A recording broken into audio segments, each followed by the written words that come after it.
The team continues their discussion of inputs into the MPS.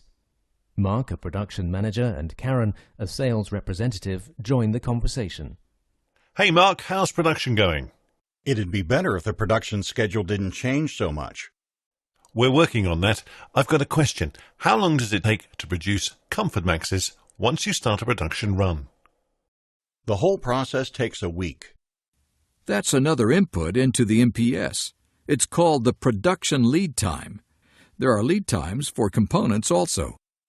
Got it. What about the time it takes to get finished Comfort Maxes into our retail stores? We already take that into account in the demand forecast. For example, since we know it takes a week to get finished Comfort Maxes to our retail stores, if we need them in the store in week 2, we put them in the demand forecast for completion by week 1.